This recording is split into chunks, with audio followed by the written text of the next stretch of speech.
If you purchased a pre-assembled door, you will first need to remove the door from the jamb by removing the hinge pin, K.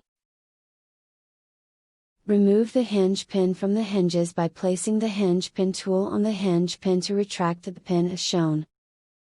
Remove the door by lifting it up and off the bottom pivot hinge.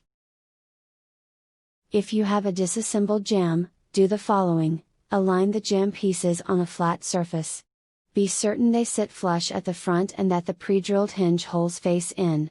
Attach 1. Jamb side to the jamb bottom using a brad nailer.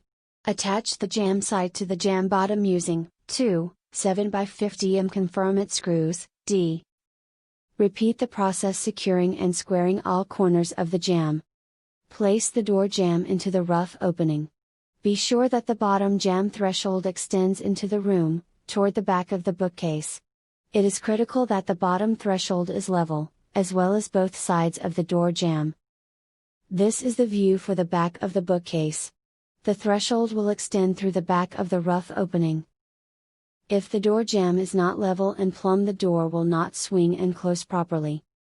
Using the 1/8 of an inch drill bit, pre-drill and countersink 3 holes into the door jamb, 1 2 inches from the top of the jamb, 1 2 inches from the bottom of the jamb, and 1 in the middle.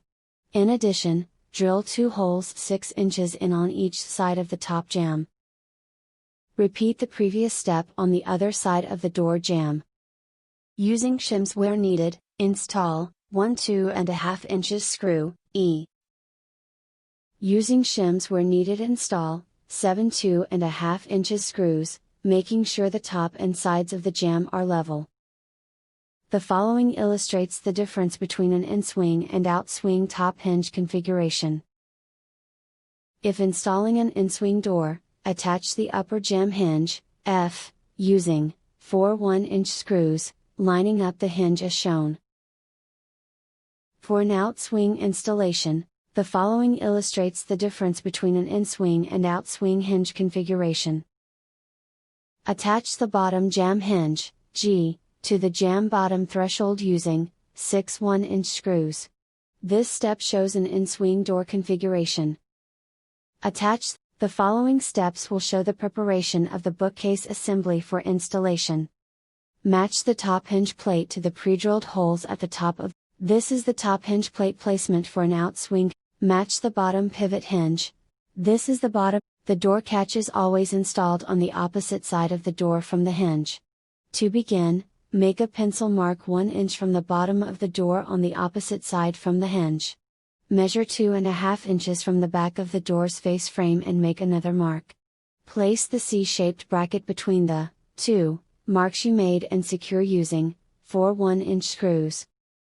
With the carriage bolt in position, screw on the first nut. Push the carriage bolt through the first hole of the C bracket and insert the second nut. Push the bolt all the way through and screw on the third butt. Once all butts are in, make sure they are semi-tightened in order to prevent the bolt from dropping when placing the door. This will be adjusted later. Place the door into the door jamb. Make sure the bottom pivot hinge sits into the silver thrust bearing. Press down on the bottom of the hinge pin, K, to retract the 2 top pins.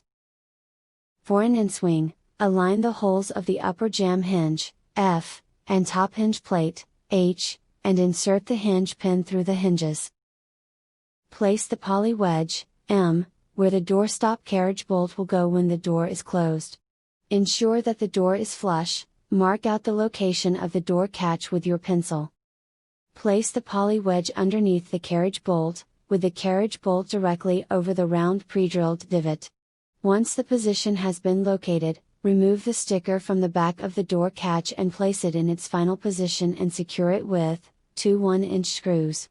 Make sure that the wedge is facing towards the inside for an in-swing and wedge facing out on an out-swing. Now that the door assembly is in place, tighten the carriage bolt just enough to catch the door catch. Add 2 shelf pins, in, where desired. Add 2 shelf pins, in, directly across. Slide the shelf into place. Do the same for the remaining shelf. For an in-swing door, make sure to have your top casing at a 1/2 inch overhang on the face frame of your door. Make sure to have your side casing at 1/2 inch overhang on face frame of door. Attach the door casing using a hammer and finishing nails. Now test the in-swing. Ensure the door opens and closes smoothly. The following steps will show you how to install casing for an out-swing door. Using a 1, run a bead of glue, now with the casing attached, screw, center and attach this concludes the Murphy door flush mount installation procedure.